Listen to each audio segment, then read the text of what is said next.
The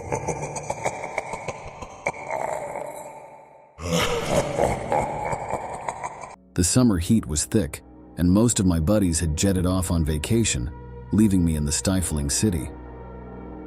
In search of something productive to do, I scored a gig at an antique shop down on Elm Street. Trust me, when I say antique, I mean stuff that looked like it had been touched by ghosts. Walking into treasures past was like stepping back 100 years.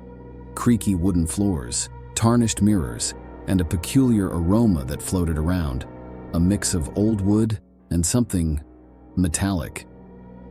Still, I thought, it's just for the summer.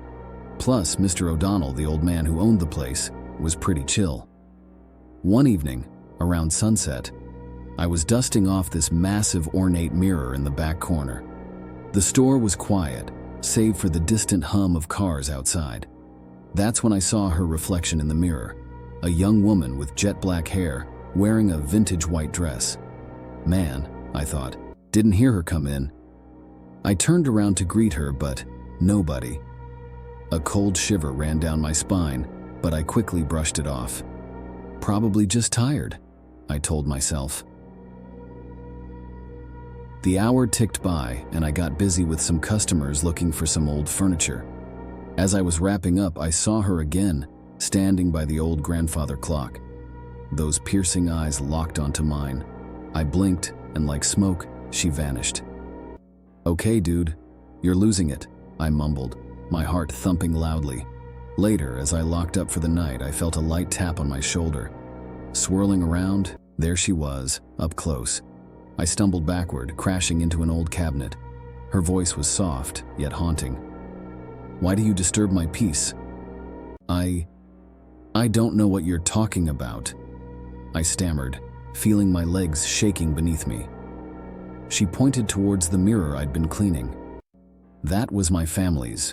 My reflection is trapped within. Each time you touch it, you pull me further away from my eternal rest."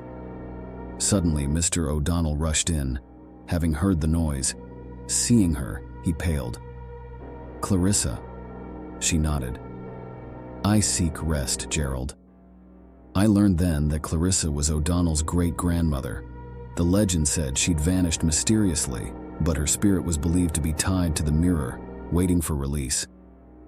Desperation in his eyes, Mr. O'Donnell said, "We must free her."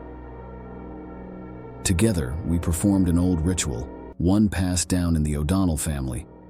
As the clock struck midnight, the room grew cold, and then, with a blinding flash of light, Clarissa's spirit soared free. The next day, I handed over the keys to Mr. O'Donnell, my summer adventures taking a hard left into the supernatural. I often wonder if I'd be less freaked out if I'd chosen to work at a cafe instead.